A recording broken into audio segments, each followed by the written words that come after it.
불어로 불어넣기. 후. Il est 5 heures.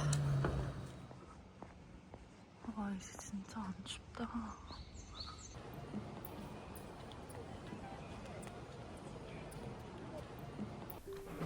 Il y a 73 ans, deux jeunes Français ont quitté leur pays pour défendre une terre qu'ils ne connaissaient même pas.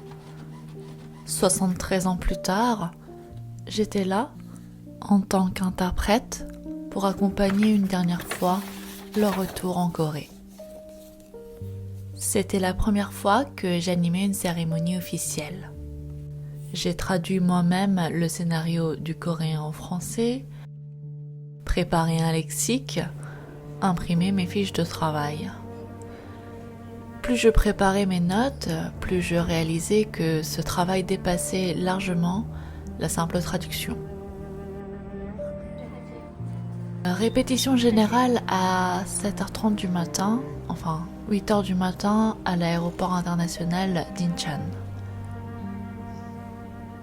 J'allais assurer le chuchotage entre le directeur général de planification et de coordination du ministère des Patriotes et des anciens combattants et la délégation française, enfin l'ambassade de France, et assurer également le rôle de maître de cérémonie pour la cérémonie de rapatriement. Nous allons maintenant procéder à une photo commémorative avec les familles des défunts. Au moment où les dépouilles rejoignaient le véhicule pour se déplacer vers Busan,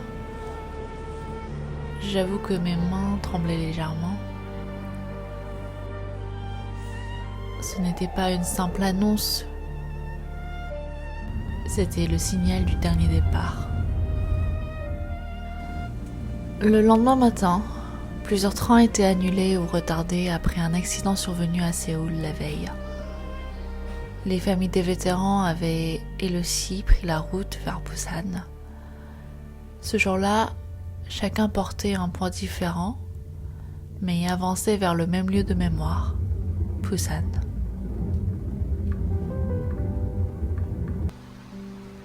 Le parc commémoratif des Nations Unies de Busan. Le seul cimetière militaire des Nations Unies au monde. C'est ici qu'André Dachary et Jacques Grisolé allaient désormais reposer pour l'éternité. Lors de la cérémonie, le fils du vétéran André Dachary a lu une lettre adressée à son père. Il a commencé par une expression française, partir la fleur au fusil. En français, cette expression évoque ces jeunes soldats qui partaient à la guerre avec une forme d'insouciance, presque de romantisme. Mais il a ajouté: on ne nous apprend pas à voir mourir son compagnon d'armes à ses côtés. Et soudain, c'est comme si on arrachait le coquelicot du fusil. La fleur qu'on avait placée au bout du fusil à 20 ans, la guerre l'avait arrachée. Et 70 ans plus tard, cette même terre coréenne semblait enfin la lui rendre. En entendant ces mots, j'ai dû m'arrêter une seconde pour reprendre mon souffle. Et à la fin, il a simplement dit en coréen 감사합니다. Et ce mot-là n'avait plus besoin d'être traduit. La liberté n'est jamais gratuite. Elle repose sur le sacrifice de ceux qui ont tout donné. Ces 2 jours me l'ont appris, non pas dans les livres, mais au milieu des voix, des silences et des souvenirs.